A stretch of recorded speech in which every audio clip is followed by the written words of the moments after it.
बोल एंटरटेनमेंट के शोज देखने के लिए हमारे चैनल को सब्सक्राइब करें और बेल आइकन पर क्लिक करना ना भूलें।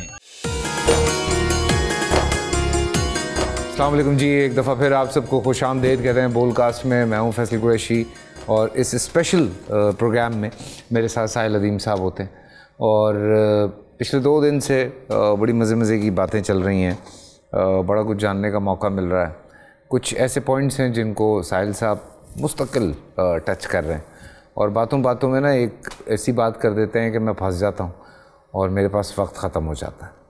अब मुझे समझ नहीं आता कि अब क्या करूँ, तो मैं कोशिश करता हूँ कि वहीं से उस सिलसिले को जोड़ा जाए और वहीं से उस चीज़ को लेके चला जाए। तो अस्सलाम वालेकुम। सबसे पहले साहिल भाई, रमज़ानों में शैतान को कैद कर दिया जाता है, फिर ये सब क्या हो रहा है? शैतान कैद है ना, हम तो नहीं कैद। तो हम शैतान की कैद से वैसे भी ज़रा सा बालातर मखलूक हैं। शैतान लोअर मैट्रिक्स की मखलूक है, हम हायर मैट्रिक्स की मखलूक है। हमारी जो अप्रोच है ना, एक्सेसिबिलिटी वो ज़्यादा है। ये समझने की ज़रूरत है। बहरहाल अभी ये तफसील और फ़लसफ़े में जाए बगैर, इब्लीस खुद कैद होता है। इब्लीस के चेले तो कैद नहीं होते ना, जो हम खुद हैं। तो जो पूरे साल ट्रेनिंग लेते हैं और टीचर बेशक छुट्टी पे हो। वैसे आजकल जो दौर चल रहा है उसमें आपको नहीं लगता इब्लीस भी सोचता होगा भाई यार ये तो मैंने भी नहीं सोचा था? बिल्कुल भी नहीं, हम बहुत आगे हैं इब्लीस से। एक्चुअली में इब्लीस इस बारे में नहीं सोचता कि हमारे बारे में क्या सोचना है। हाँ, तो वो कहता है कि अच्छा चलो करने दो, मगर क्योंकि यहाँ इम्प्रूवमेंट ही आ रही है ना उसके तो काम में। तो ये मैंने काफ़ी किताबों के मुताले के बाद ये बात मुझे समझ आई कि इब्लीस की मैट्रिक्स में कुछ गुनाह हम इंसान जिस लेवल पे जाके गुनाह कर सकते हैं, शयातीन जो है ना, जो इब्लीस के अपने डिज़ाइन है, वो इस मैट्रिक्स को इस्तेमाल करते हैं।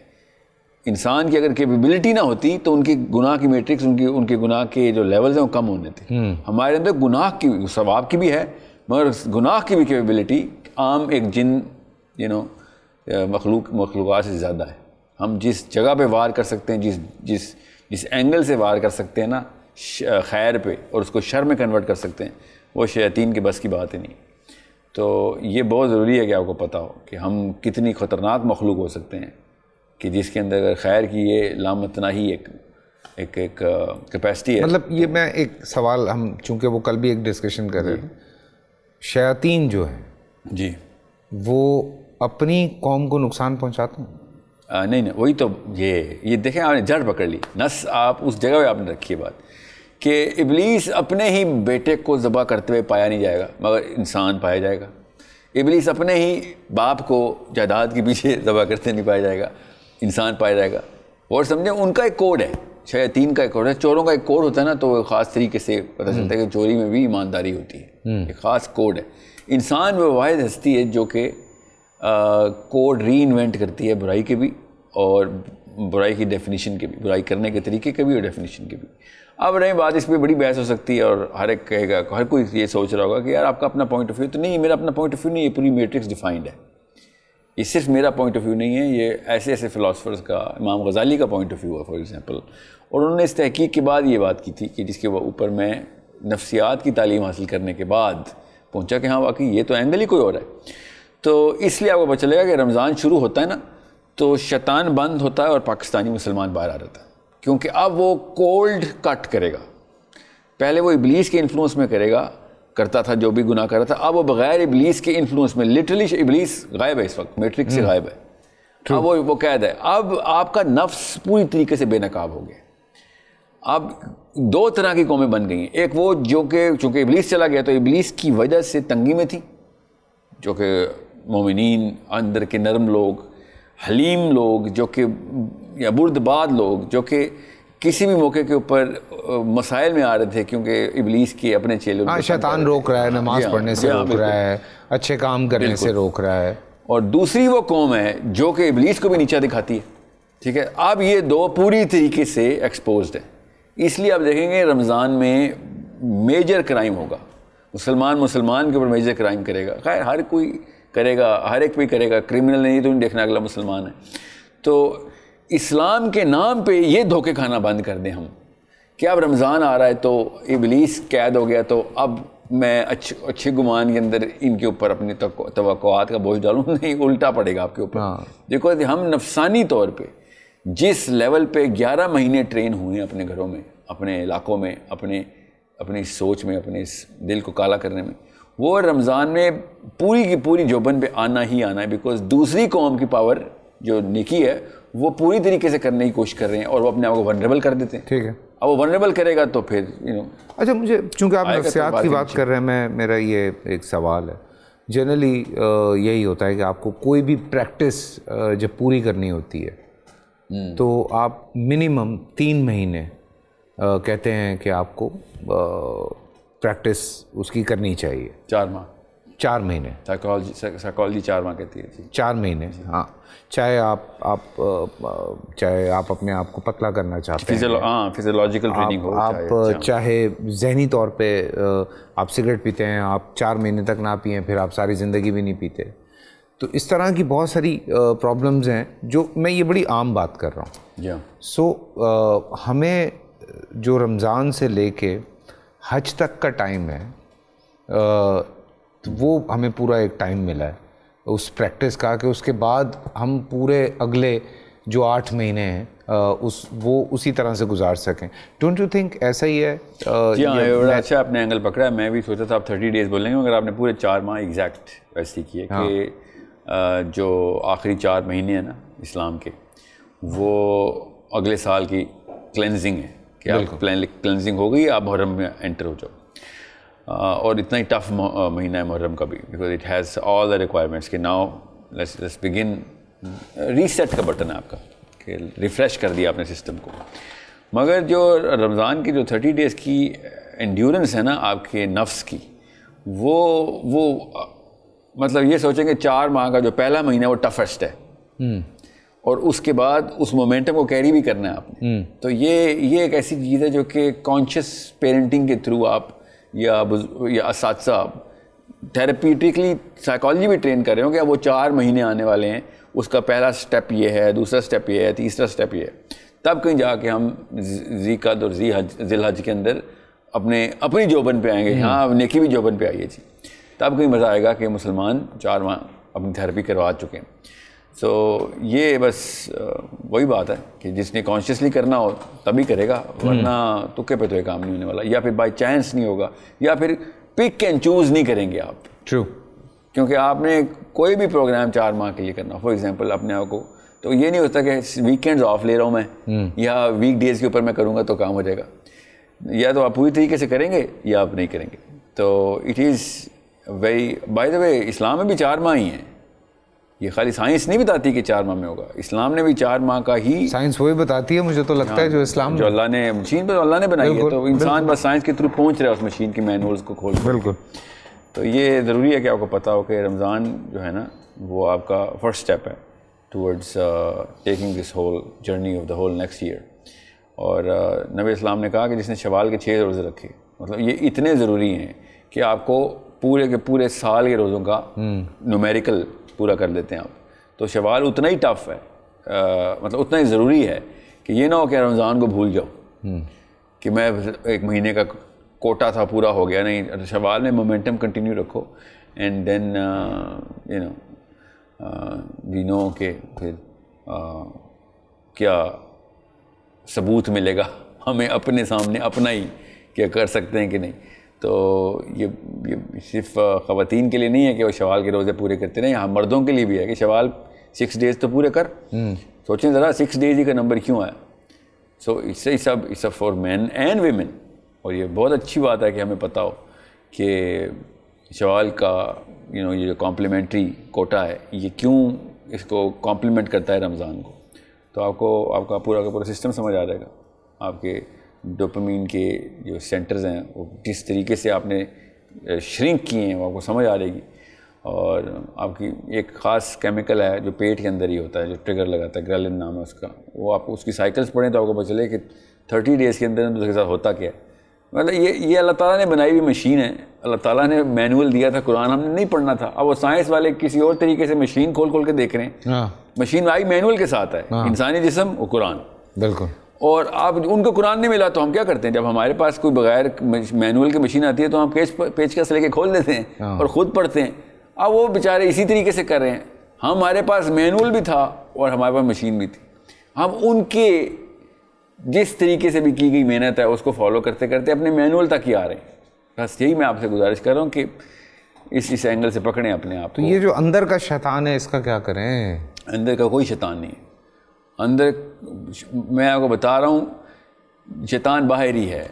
ये शैतान है वो लेवल देखने सोचने भी नहीं है जो आपके अंदर आपका नफ्स आपको जिस तरीके से करवा देता है काम। शैतान तो खाली आइडिया देता है, उसकी जो एग्जीक्यूशन स्ट्रेटजी बनाने वाली जो मशीन है वो हमारे अंदर है। वो शैतान थोड़ी है, शैतान तो सोच भी नहीं सकता उस लेवल की स्ट्रेटजी जो हम सोच सकते हैं। इसलिए तो वो सवाल पूछा था। जी हाँ, तो ये आपको मैं बता रहा हूँ ना कि ये एक नस्ल नहीं, चलें ज़्यादा भी नहीं, मगर 2 लगातार नस्लें अगर कुर्बानी देने वाली आ गई ना, 2 लगातार, इंटरमिटेंट नहीं, 2 लगातार, बस कोई सी 2 नस्लें हमने कुर्बान करनी है कि हम दुनिया को देखें। रमज़ान का सिर्फ एक मतलब है, अगर कोई एक कॉमन एब्सोल्यूट मतलब लिया जाए ना, कि तर्क दुनिया की प्रैक्टिस है। हमने समझा सिर्फ खाना छोड़ने की प्रैक्टिस रमज़ान है।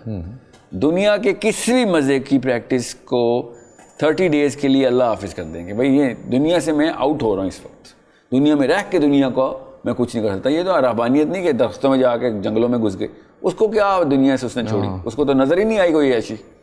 ये दुनिया के अंदर रह के दुनिया को छोड़ना रमज़ान है। और जिसको ये समझ आ गई उसके बाद पता चलता है। इसलिए आखिरी 10 दिन भी आप देखें ना कैसे रखे गए। जी हाँ, रमज़ानों में। जी हाँ बिल्कुल। अब तो सेल्फियाँ आती हैं मस्जिदों से, बाय द वे। मस्जिदों से मैं आपको क्या क्या बताऊँ आखिरी 10 दिनों में। जी हाँ, जहाँ एतकाफ़ की सेल्फियाँ भी आ रही होती हैं, आई मीन एतकाफ़। तो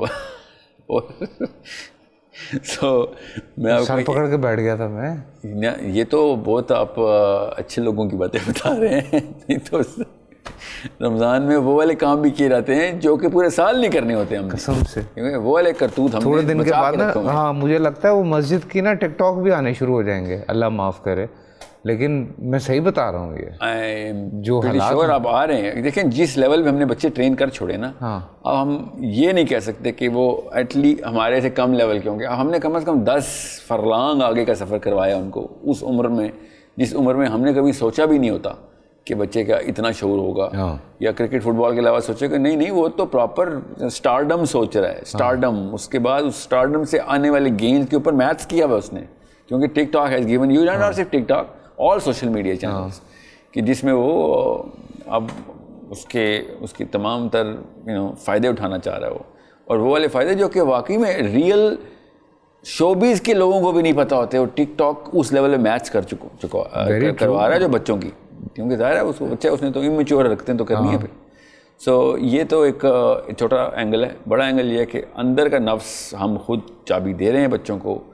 और माएँ और बाप जिस दिन रमज़ान में सहरी और अफ्तारी की बातें करेंगे तब तक नस्ल ऐसे ही रहेगी। जब तक आपने सहरी और अफ्तारी के बीच का जो टाइम है उसकी बातें ना की, तब तक रोज़ा शुरू नहीं हुआ। हमारा रोज़ा सिर्फ सहरी और अफ्तारी, सारी की सारी ख़वातीन पाकिस्तान में सहरी और अफ्तारी के ऊपर किचन के अंदर बिज़ी हैं, सहरी और अफ्तारी का सारा मामला।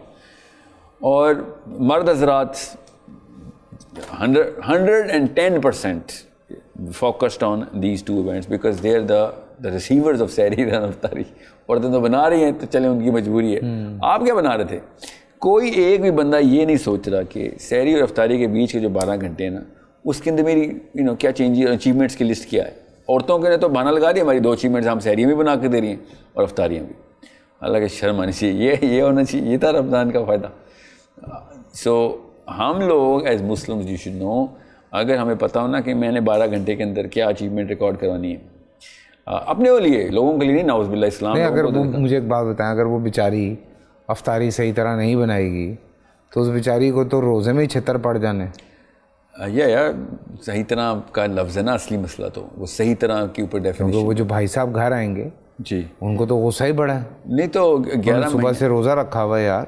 बिल्कुल, आपको एक रमज़ान में एटलीस्ट अपना शोहर पहचाना गया ना, अंदर कौन अबू जहल बैठा है, तो बाकी ये 11 महीने अपने बच्चे में क्यों ट्रांसफ़र किया आपने? वो उसकी ट्रेनिंग करें ना। मुझे पता है ये नस्ल तबाह कर चुके हैं हम। मैं उन अम्मियों को कह रहा होता हूँ, हर औरत से, कि अगर आप हज़रत मूसा की माँ नहीं है ना, तो आप फ़िरौन की बीवी होने के बहाने मत कर दें कि मेरा तो दर्जा बढ़ रहा है। आपने या तो फ़िरौन को ट्रेन करना है या फिर खुदा का वास्ता कोई डिसीजन लें, क्योंकि अगला फ़िरौन क्यों नीचे से आ रहा है, ये है असली सवाल।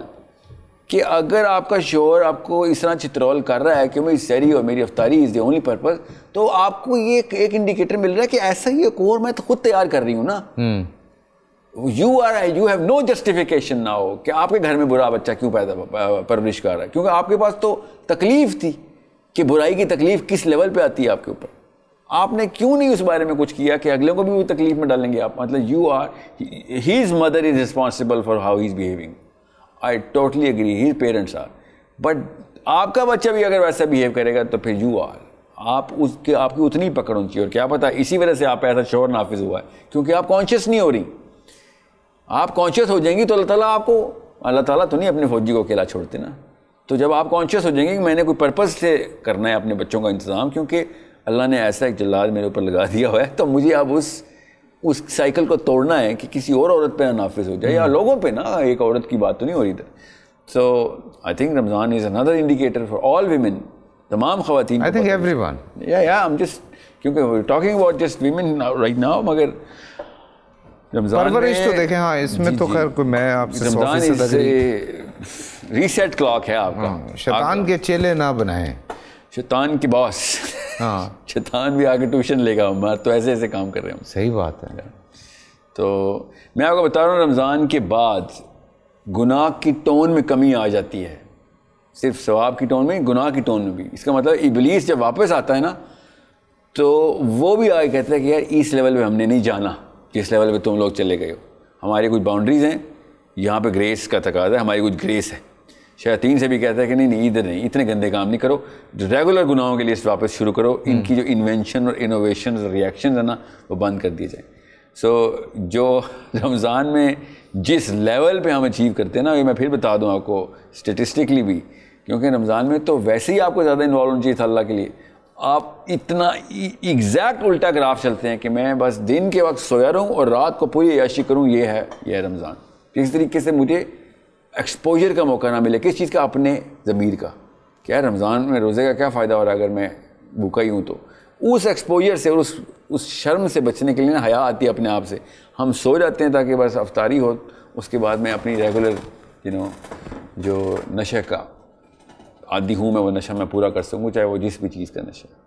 ये लाडलेपने की वजह से होता है मेरे ख्याल से। पेरेंट्स शायद ज़्यादा बच्चों को लाड वाड के चक्कर में बिगाड़ देते हैं। शुरू ऐसे ही होता है। हाँ, शुरू ऐसे। याद रखिएगा, लाड से सिर्फ फ़िरौन पलेगा।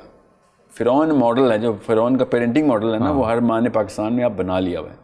वो ये मत सोचिए कि फिर नार्सिसिज्म नहीं आएगा उसमें, तो आएगा। लाड प्यार से सिर्फ नार्सिसिज्म ही आता है, किबर नहीं आएगा, बिगेट्री, एरोगेंस, प्रेजुडिस नहीं आएगी, 100% आएगी। सख्त जान करें, बच्चों को रगड़ा दें, उनको फजर अल्लाह ताला ने किसी वजह से फ़र्ज़ की हुई है, उन औकात में वो वाले काम फ़र्ज़ किए हैं जिन औकात में इंसान की नफ्सियात और जिस्म के जितने मामला हैं सेटल रहें। मैं ज़रा ऑफ ट्रैक बात कर रहा हूँ। ये जो आप बात कर रहे हैं ना, ये चूँकि बहुत सारे हमारे भी कुछ जानने वाले हैं, तो जब कुर्बानी का वक्त होता है तो अपने बच्चों को अंदर भेज देते हैं। तो मैं कहता हूँ क्यों? डर जाते हैं। क्यों? नहीं यार, वो खून नहीं देख सकते। तो मैंने कहा कर क्यों रहे हो फिर घर पे? जी हाँ। तो जैसे दुनिया भर में सिस्टम है, जाओ बुचर हाउस जाओ, वहाँ जाके कटवा लो और ख़त्म हो गई बात। जी हाँ। फिर घर पे कुर्बानी क्यों कर रहे हो? वो जो एक पूरा सिस्टम है, जी हाँ, उसी फिर ना करो।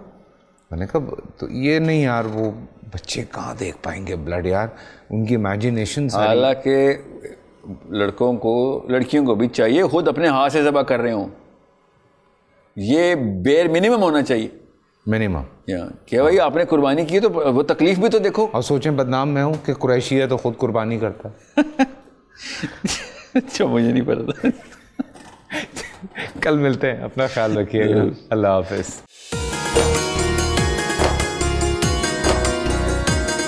अऊज़ु बिल्लाहि